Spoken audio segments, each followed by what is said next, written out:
Okay. Hi, everyone. Welcome to our weekly American Mussar community gathering. This week, we are going to be exploring the soul trait of alacrity, which is another word for enthusiasm. And in the book, I call it enthusiasm, but I actually, should I ever do a new version of the book, I think I will translate it as alacrity. And we'll kind of explore maybe what the differences are between those two. If you're new, we kind of just jump in. So I invite you to just hang out for a while and check it out. We'd love to have you participate, or you can just watch. That really is up to you. Um, but it could take a little while to kind of get the feel of things. So, but if you have any questions, don't hesitate to reach out through the chat. Okay, we will begin as we always do with a short meditation. So please relax in your seat and close your eyes. And take in a leisurely breath through the nose and hold. And exhale through the mouth and hold. And again, inhale through the nose and hold. And exhale through the mouth and hold. And if thoughts should come into your mind, just observe them and let them pass. Like watching a car move past on the road. Now is not the time for solving problems or for planning. Right now, all you need to do is inhale through the nose and hold, and exhale through the mouth and hold. And on your next inhale, say to yourself, Shema. And on the exhale, listen. Shema, listen. In Shema, we're listening deeply, without judgment, without offering advice. In Shema, we are listening with an open heart. Shema, listen.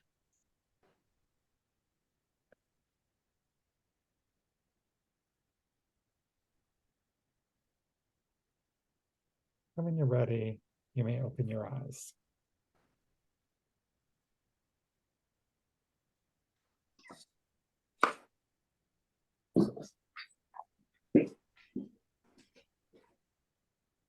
Well, I hope those of you who are in the United States had a nice Thanksgiving last week. I had a really nice day, and I miss seeing you all. So it is nice to kind of be back here together. Hey, Harry. Hey, Karen.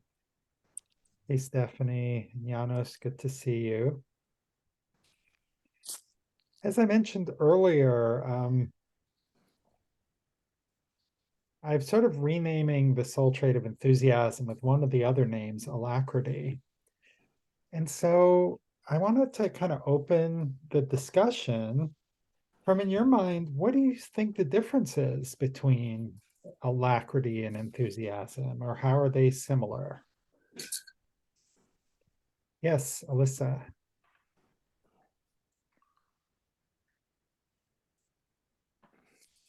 If you could remember to unmute.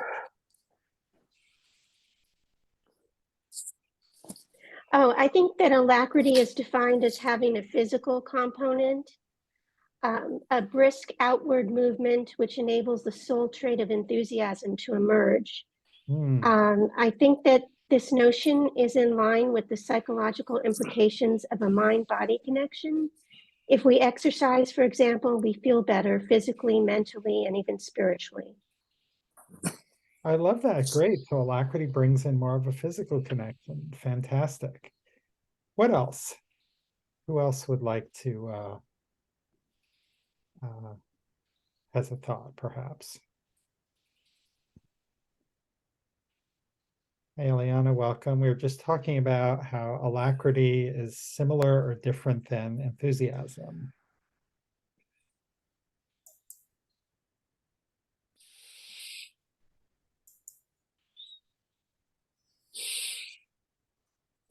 You all stumped by this one? Let's see, Paul and then Marjorie. So I pulled out my trusty Merriam-Webster on my app, on my phone. Nice. And what struck me is under the first definition is cheerful readiness, which is for alacrity. Hmm. And that to me says something other than enthusiasm. When I think of enthusiasm, I think of like not just being ready, but actually engaging with whatever the activity might be, but cheerful readiness is more related to when I think of humility, related to that in terms of finding the right way to be ready, but ready not to fight, but ready in a cheerful manner. Yeah. Nice, thank you. Yeah, I realize I guess I could have put some dictionary definitions up. So thank you for supplying that for us. Marjorie, you had a thought. Yeah, because, well, I didn't think that there was a lot of difference. One, though, I think alacrity is a little more sense of urgency, maybe, or enthusiasm is going into it with,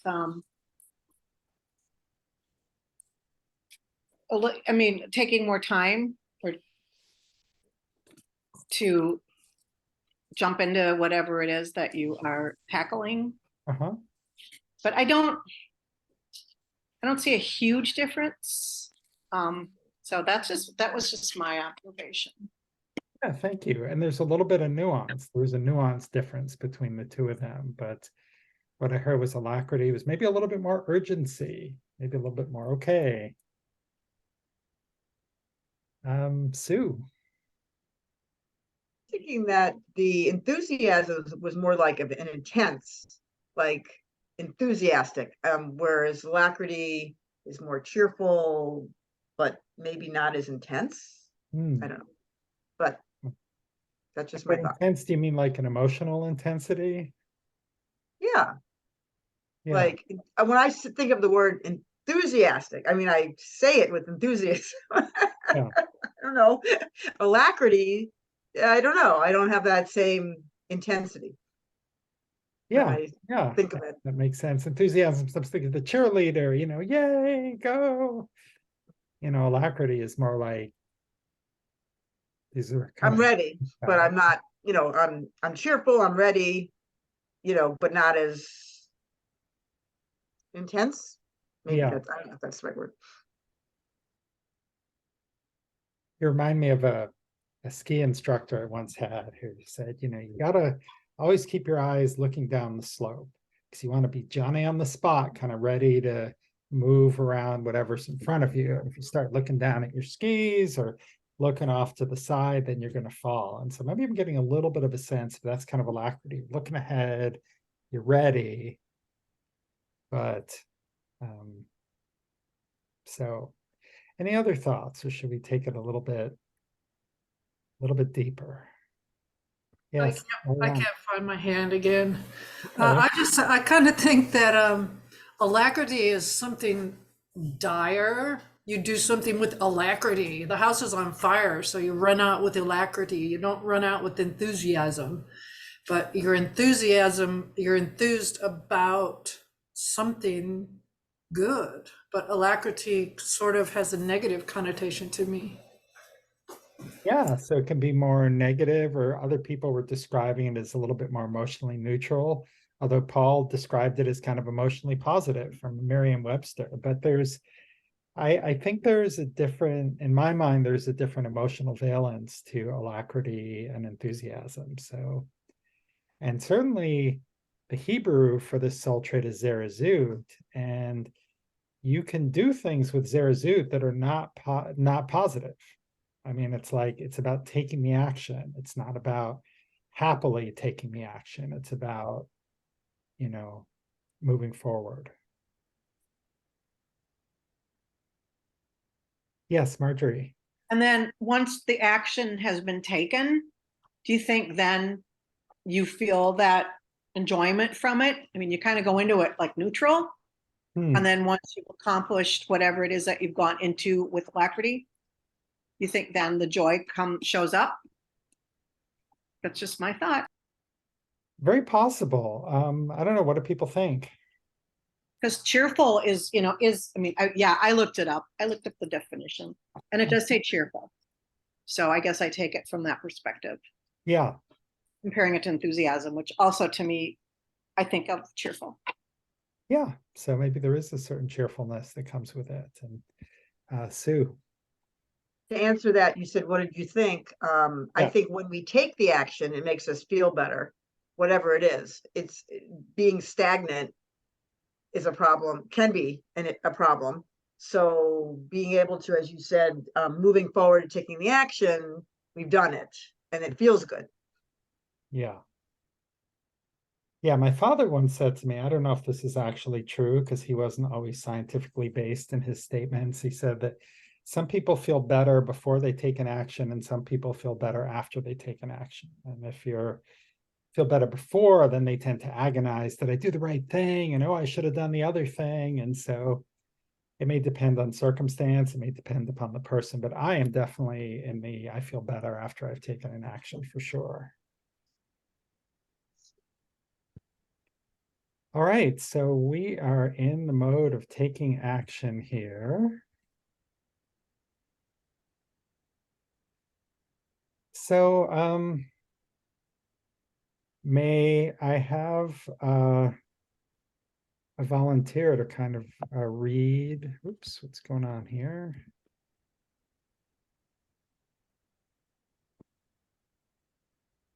So let's look at this last bullet. I think we've already talked about some of these. The second bullet is alacrity covers beginning tasks and completing tasks.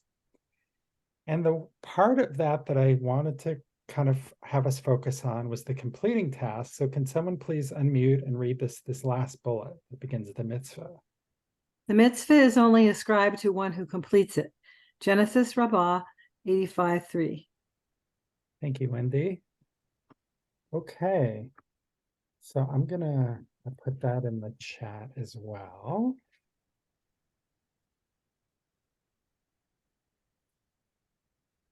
So what is this teaching? What's the plain meaning? What's let's see, where's the little chat button?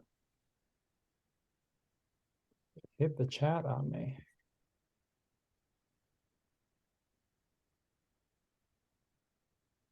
There we go. So Genesis Rabbah, that means it's Midrash. So what is it saying? Yes, Wendy, and then Bonnie. So I'm thinking that you have this enthusiasm and you dive right in, but you need alacrity to finish it and what you're doing. Mm-hmm. That's all. Yeah, so the alacrity can help us kind of get through the task and complete it. Absolutely. Thank you. Bonnie. So I'm not sure where mitzvah fits into this, because for me, doing a mitzvah, completing a mitzvah is in itself its own reward. And the way I read this is you don't get that internal reward till it's done. Mm-hmm. I think that you get it as, for me, as I'm doing it. Mm-hmm. Yeah, so maybe so yeah, just in case anyone doesn't know, mitzvah is the Hebrew word for a commandment. Sometimes we think of it as a good deed, but there are things, people who are traditionally observant, they would follow like different mitzvahs, or the Hebrew plural is mitzvot. And so Bonnie is saying that, well, yeah, maybe this is saying, if I understood you correctly, that it's really about completion when you get your credit for it, but there's an also awful lot of satisfaction that can come in just doing it along the way. Yeah, Alyssa. I think that action is required to fulfill a mitzvah. Mm-hmm. Yeah, absolutely. This is intimately required to taking action. Can anyone think of like a real life circumstance where maybe this might be a helpful teaching? Giannis, was that your hand or were you just, no, okay, Marjorie, I think that was your hand and then Bonnie. Well, it's not real specific, but I can think about circumstances where a project gets started or somebody volunteers for something and then they don't follow through on the commitment. So I would not kid. I guess with an intention, you've started it, but I think that you have to carry it through to really become a complete mitzvah. But I do think, I mean, I guess intention has to have a little credit, but the full credit goes once it's completed. Yes. That's how I interpret that. Yeah. Yeah. And I think, Pages. Okay. yeah, great. Thank you. Wendy, and I think someone else just put their hand down. I wasn't sure who that was. Oh, real life circumstance. I'm in the middle of it right now. So 200 hours. I've got about 220 hours into this grant, and I am enthusiastic about grant writing. I like it. I don't know why. But I'm really glad that this is coming up and we're talking about alacrity, because after 220 hours, you can begin to wonder just what that enthusiasm was about. And if you can draw on that readiness that Paul was talking about, you draw on that readiness and what Bonnie was talking about, I can see, I see out in the future, and I sort of know myself, and I trust myself, and I know I'm going to get there. And so I can revisit that enthusiasm in a way just by telling myself, look who you are and look what you've done, and see it, and you're ready to do this. So that's just what's happening to me. Yeah, and I think, thank you, Wendy. And I think what I'm hearing, and certainly my experiences, I tend to get very excited at the beginning of projects. And sometimes it is just a grind to finish it. You know, it is just a grind, and it's revision, and the innovation is done. And there's just a lot of grinding it out and working out the fiddly bits. And that's takes a different type of energy to complete. Bonnie. So, based on what Lynn said just now, I moved it from being an educator to a development director about 13 or 14 years ago, which is the PC word for fundraising. I love it. I absolutely love it. I do a lot of training, and I love it because I'm not doing it for me. It may be an organization, it will be an organization that I feel very passionate about, otherwise I wouldn't. But I do it with the money not going into my pocket. And one of the ways that has made it really positive for me is I've learned that my first phone calls will always be to someone who's given before, so that I can start on a positive, thank you so much. And I'm calling you because you've been such an amazing donor. And people look at me as if I'm absolutely nuts. I see some of you looking at me like that right now. But for me, it fits right into this term. Yeah, thank you. Eliana. I'm piggybacking on what Marjorie said about intent, because there are the levels, I think there's 5 levels of mitzvah where, you get more credit if you give money without any, all that list.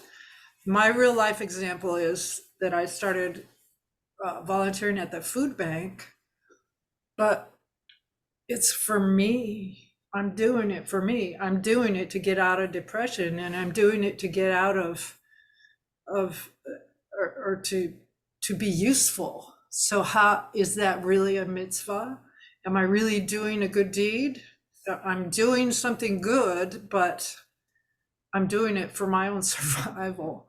So I don't know how that is. I kind of dread it. I don't really have enthusiasm. I'm kind of forcing myself to do it. So I don't know.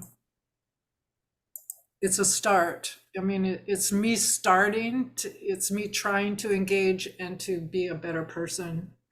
So I guess that's all we can do, right? Yeah, thank you so much, and listening with an open heart. And that's part of the reason why I wanted to get away from the word enthusiasm, because you remember these things are a spectrum. And if we are taking action, even though it feels like we're pushing the boulder up the hill, or even though it feels like very sluggish, that is exercising the soul trait. And even if, because we're taking action, I got to get out of bed today, even though I'm tired, or even though I'm feeling low energy, this sort of helps me. Let's go for Paul and then Wendy. Yeah, I was just thinking about something that Carrie and I, now that I'm retired and I have time to do things during the day other than work, we've talked about finally getting ourselves, after 5-6 years, down into the basement and start really organizing it. We did it in initial organization, which is always fine, but of course maintaining organization is something entirely different. So sort of going back over it. And I had a conversation with my sponsor, because he struggles with organizing things as well. And he came up with a process that for me helps me out a lot, because it keeps the alacrity engaged, and it gives me a chance to, the process is to very briefly just look at boxes, number them, number the shelves, so you can make a table and you know where things are. And then you go back and then you open up a box and you see generally what the contents are and make an entry for each one of the boxes. So each one of those tasks is itself a task. You can have alacrity about doing it because it's very simple. And it's only as you go along and then you start to realize, all right, so there's probably 10 different categories of things. So then I need to start thinking of how I'm going to be doing. But at least if I come up with those categories, I can start moving things around. But if I just start opening with the first box and stare at it and think, oh my God, what am I going to do? That's it. I'm done. As far as, I would never, I could be enthusiastic about opening that box, but the enthusiasm would just die after 1 or 2 of those boxes, because I would just be lost about what to do with it. But having alacrity, I think it's a tool, and but it's also a skill, and applying it to the right level of granularity of whatever task that you would like to do. That's been my experience. And so I'll leave it at that. Thanks. Thank you, Paul. And that's a great illustration of how the soul traits can work together and complement each other. I mean, I'm hearing you using order to do some planning and do some documentation. And then that married really well with the alacrity, where you kind of get started, but then you have somewhere to go and you've chunked out a doable piece of work. So it feels like you can complete this piece and then, okay, good. And then I know the next piece whenever I get started again. Karen and then Martin. So I was just thinking about how alacrity and Zerazut really have us running to do something good. So whether it's to improve our personal situation, like cleaning out in the house, or a mitzvah greater than ourselves and or our community, doing that moves us away from stagnation, from being stagnant, stuck in our own personal space or communal space. And it keeps us away from situations that are just mediocre. And so what I'm hearing is that if a alacrity, more than the rah-rah of enthusiasm, is running to do something good, and Zerazut brings us all the way through, it may take perseverance, it may take tenacity, but there's a goal at the end to not leave the minutes behind us, the days, the community, the world stagnant. We're moving forward. And so to me, Zerazut is what really helps us move forward. Yeah. Yeah, run to do good is one of the possible mantras for this. So I love that. Love that connection to moving forward, Karen. Thank you. Martin. Sorry, I got to open the door for the cat. Can you hear me? Yes. Yes. So a colleague of mine, a friend of mine, client, she has told me something to how to avoid stagnation. And her motto was wake up, dress up, and show up. Works for me. Like it. Love that. Yeah, that is great. Because yeah, a lot of like this is the showing up piece. Yeah. Well, as the last speaker mentioned, run to do good or walk to do good or whatever the phrase was. Yeah. Yeah. Will yourself to do good, whatever, whatever your mode of personal. And I also remember something my sister said is that she never met anyone who regretted achieving something the previous hour.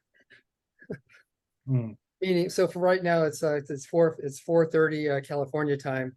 So 5 o'clock is going to happen whether you do it or not, right? So anyway, those are my comments. Thank you. Let's take a peek at the spectrum of enthusiasm.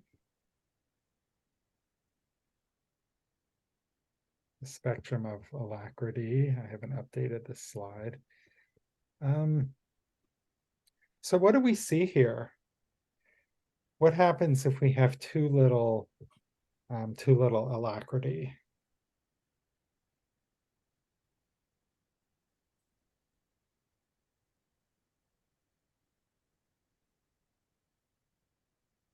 Yeah, Lisa. Would too little alacrity also include indifference? Yeah, I think it could, absolutely. Okay. Indifference. I probably would reword the slothful and lazy because they're a little bit judgmental. That's sort of a lot of the classic Mussar language, but it's not taking action. And then what if we have too much alacrity, too much enthusiasm? What can happen?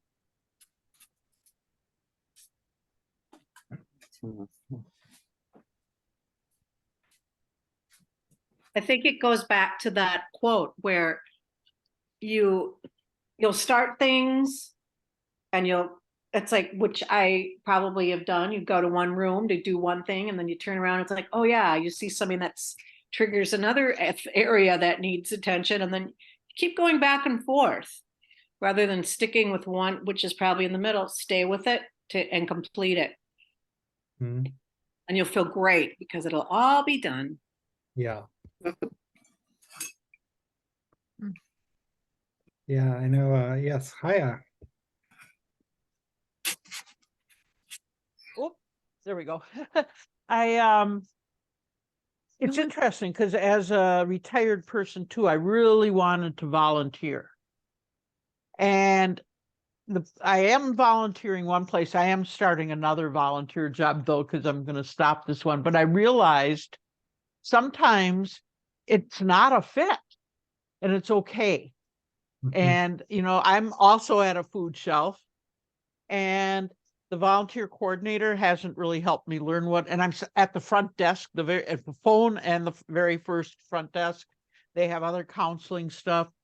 They're actually connected to the Jewish Family and Children's Service here in Minneapolis, but I don't feel helpful or I don't enjoy what I'm doing because I love helping people, but I don't know how to do it because I'm not getting any assistance. So now I finally got to be able, I'm going to be doing an art class, an open art studio for people with cancer. And that I'm so excited about. But yeah, sometimes you just have to, your mind might say one thing is what you need to do, but then you realize your heart has a different place. Yeah. Thank you, Haya. Marianne, I see your hand up. I think sometimes if someone has too much enthusiasm, it can be aggressive towards another person or violate another person's boundaries. Yeah, absolutely. We can be, run to do good is one possible mantra. I think for some people, the right mantra might be look before you leap. Think about, I think that's a good one. Joanne, hey, nice to see you. Hi. Hello, everyone. I'm sorry I'm late. I've taken to watching Jeopardy. And I had a kind of tough Well, we're day. happy to see you. Thanks. Alyssa, I see your hand is still up. Is that from before, or did you have something else you wanted to add? I wanted to add, if one has too much enthusiasm, perhaps that person could be too brash or bold. Yeah, absolutely. Sue and then Janos. I was also thinking about, rushing to do everything. You burn out, and you need to. There's also the self-care portion of that, but doing too much, being too enthusiastic, doing too many things. Yeah. So One of my Hevruta, he told a story where he was facilitating a Mussar group, and there's a young woman there, and he was talking about, enthusiasm and the spectrum, and sometimes needing to hold back. And she said, "Oh, I just jump into everything right away. I don't believe in sort of planning and waiting." And he said, "Okay, and how is that working out?" And she says, "Oh, it's a disaster. Always a disaster." Janos.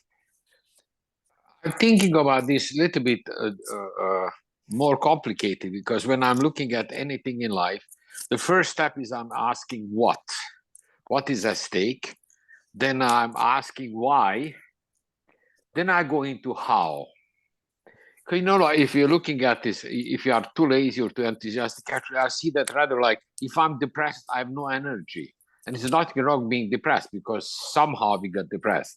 But if I'm struggling with anxiety and obsessive compulsive disorder, being busy and is again not so basically you need to see what is at stake, why that is at stake. Am I doing a mitzvah, or and then how I'm going to do that? So that's how I approach this. Thank you. Yeah, I think understanding that context and sometimes we can be introspective and sort of try to figure those things out ourselves. And sometimes we need other people to help us figure that out, either a friend, a partner, a professional, therapist, coach, counselor, because we don't always have clear vision about kind of how things are working for us. Okay, I think it is time for our breakout groups. I'm going to put the prompt in the chat here, and maybe someone could unmute and read this. I can do that. Okay, great. When a person frees their heart of all other thoughts that reside in it and seizes upon one thought, then they will undoubtedly be zealous in its execution. Or Chat Sadakim, page 283. How might you focus on one thought? Where in your life might you benefit from this kind of focus? How do we focus on one thought during a time when there is such a strong emotional charge? Great, thank you. So this is one of these cases where, yeah, it's okay. Maybe good in theory to focus on one thought. It may or may not be so easy to execute on that. So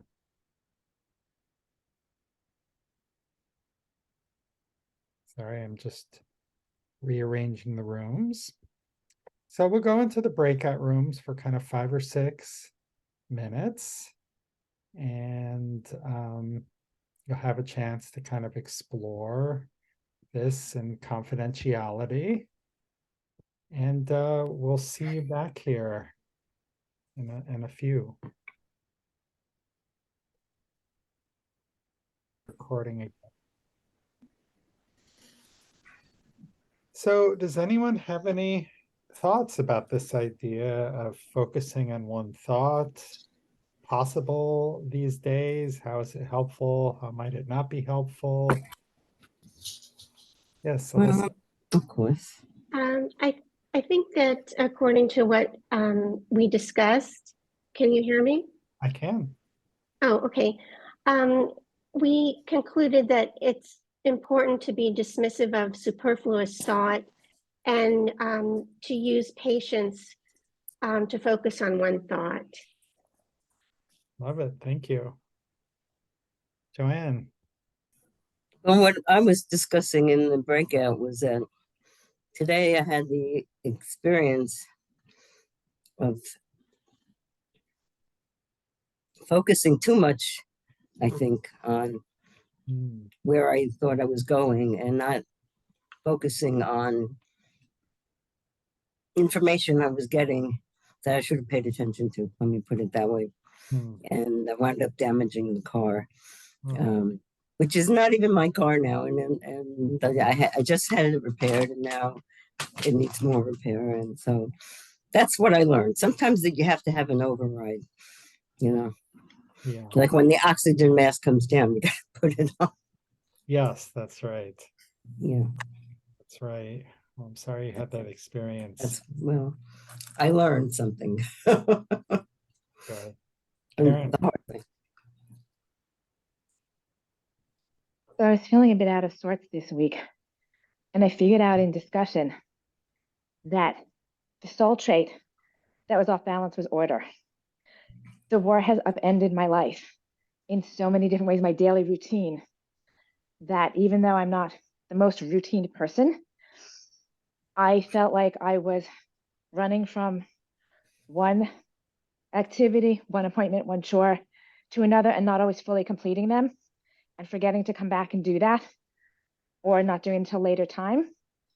And so today, I don't always do this, I made a list of everything, including mundane activities, to just check off one at a time. Mindfulness, focus, start it, finish it, check it off, get to the next one, do this for a couple of days, let's get the habits back. And I knew what I was doing, but it wasn't until we had group tonight that I translated it to the soul trait of order. Yeah. When I have order, I can see what needs to get done, what needs to be prioritized, and what doesn't, and what may need to be seen from start to finish. Yeah. So this class was a huge help for me personally tonight. Oh, I'm so glad to hear that, Karen, and also sending you comfort and strength through, you know, it's a hard time for all of us right now. And it sounds like this was a little especially hard week. And I think what you're illustrating with, you know, your generous sharing of your experience is that maybe the outward symptom was enthusiasm. I'm not completing task. But that was the symptom. The underlying imbalance was the order. And once you focused on order, then you found you were better able to complete the task. So thank you for sharing that. Exactly. Thank you. Eliana. Yeah, in terms of focusing on one thought during a time where there's such a strong emotional change, there's this great book by Greg Marcus, and I just want to read this one sentence, and this kind of gave me a one thought. It's on page 79. It is not about just doing something, but doing the right thing. Our overall mission is to repair the world, which we are best situated to do when we embrace life with enthusiasm in balance. And You know, if I use this as a new mantra, then, I can couch all actions into that tikkun olam. It's just, it's beautiful. Thank you. Yeah, it's nice. Thank you for Great job, Greg. touched, and I'd forgotten that line. So I had moments writing it. So thank you. Janos. I'm thinking in life that if I'm on a boat, on a wellness, or a river is my wellness, and one side of the river will be order, another side will be chaos. Now, you need to navigate the river depending what you want more. If you need order, you need to come towards that part of the shore. But if you are a jazz musician, for example, being too orderly, you cannot be jazz musician because you need to improvise. You need more chaos. So you need to go left to right and adjust your life to what you want to achieve. And that's how you adjust. You need more of this or that. Yeah. Beautiful. Beautiful. We can't have one without the other. Sue. The line that you read, Eliana, from your book, the piece that just got me that I wanted to comment on quickly was when you said enthusiasm in balance. And so when you said we were going to do enthusiasm, and I said to myself, oh, I got this. I am enthusiastic up the wazoo. People say that's my best quality. I'm enthusiastic, but I need to work on this because I am too enthusiastic and I'm not in the middle. And that's the whole Mussar, right? Being in the middle. And I just it's a great thing that I'm enthusiastic. I mean, like I said, it's one of my strengths.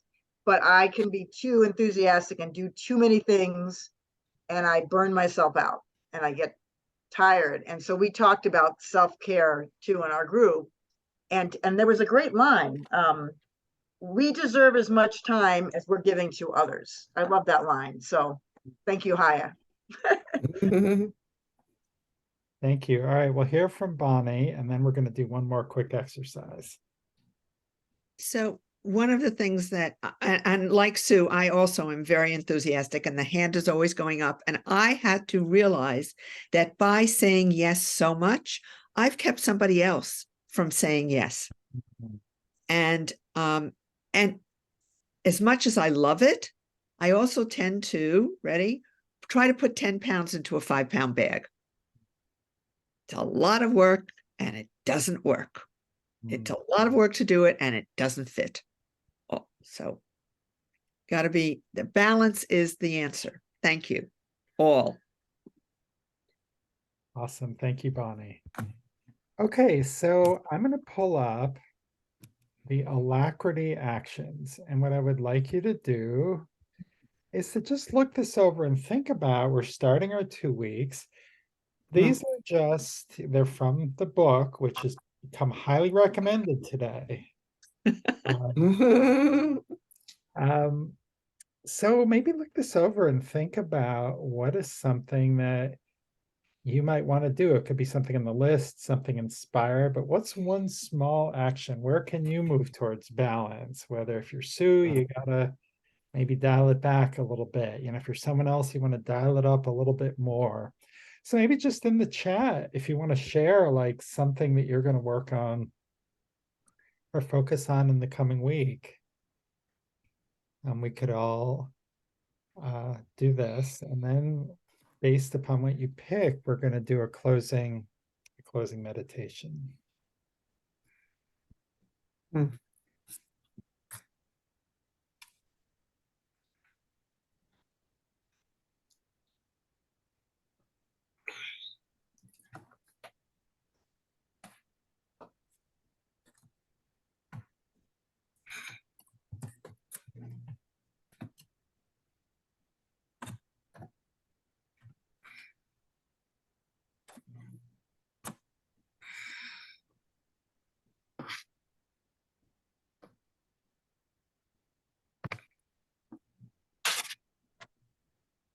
All right.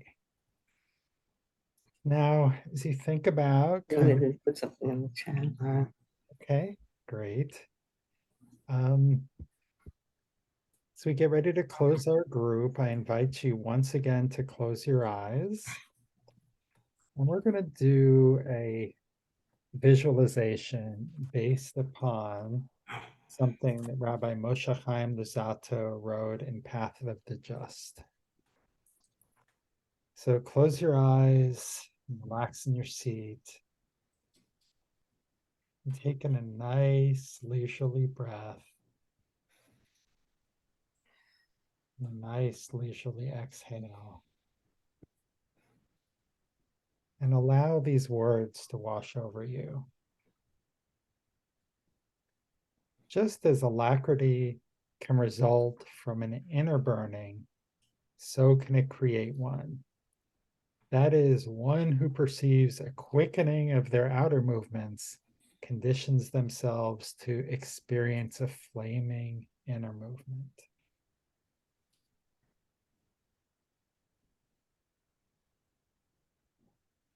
Just as Moses saw a fire that burned and did not consume, perhaps we can gain access to this plane of existence where we're covered by a fire that burns but does not consume.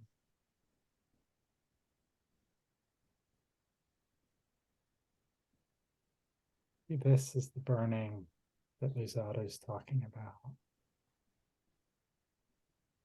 Now imagine yourself doing that thing that you're going to be working on. Conducting the inventory, going to bed a little earlier, dialing it back. And as you're visualizing that, see yourself covered by this flame that burns but does not consume. Feel it giving you energy and guidance, strength and confidence to act a bit more or to act a bit less.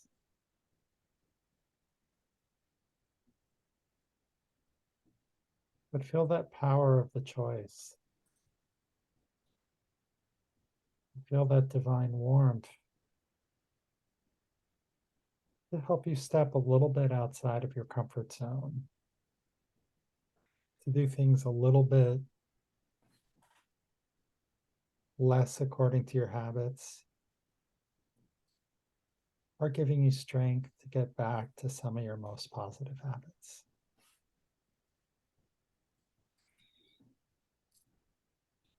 See yourself performing this action from a place of enthusiasm and balance.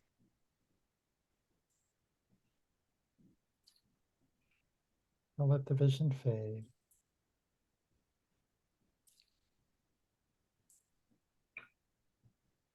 And sit for a moment in comfortable silence.